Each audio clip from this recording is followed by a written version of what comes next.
एक सेठ बर्तनों को किराए पर देने का व्यवसाय करता था। एक बार उसने किसी व्यक्ति को किराए पर बर्तन दिए। वह इंसान उससे बर्तन ले गया और किराया दे गया, लेकिन जब उसने बर्तन वापस लौटाए तो 2-3 बर्तन उसे फालतू दे दिए।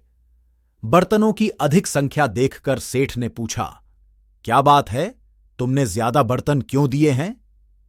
सेठ की बात सुनकर उस आदमी ने कहा, आपने जो बर्तन दिए थे ये बर्तन उसकी संतानें हैं, इसलिए इन्हें भी आप संभाल लीजिए।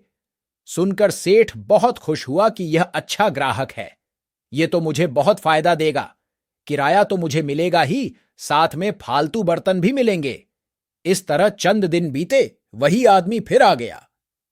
लौटते समय फिर थोड़े बर्तन ज्यादा कर दिए और वही बात कही कि बर्तनों की संतान हुई है।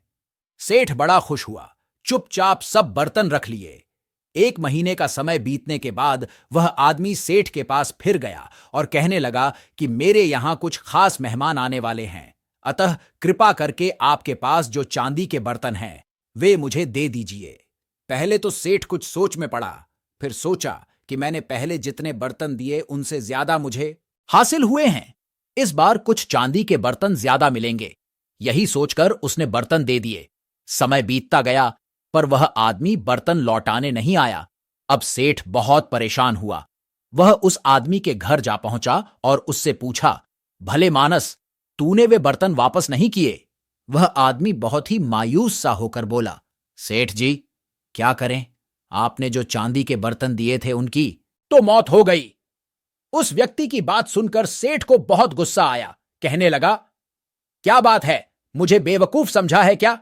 मैं तुझे अंदर करवा दूंगा। कभी बर्तनों की भी मौत होती है? वह आदमी कहने लगा, सेठ जी, जब मैंने कहा था कि बर्तनों की संतानें हो रही हैं, उस वक्त आप सब ठीक मान रहे थे। यदि बर्तनों की संतान हो सकती है तो वे मर क्यों नहीं सकते? अब निरुत्तर होने की बारी सेठ की थी। इसी तरह संसार की हालत है। माया के पीछे इंसान इतना अंधा हो जाता है कि उसे कुछ समझ नहीं आता। भक्तजन हर कदम पर इंसान को चेतावनी देते हैं कि हे इंसान, तू जिन महात्माओं के, जिन संतजनों के वचनों को सुनता है, पढ़ता है, तू इनके ऊपर सत्य को जानकर दृढ़ भी हो जा।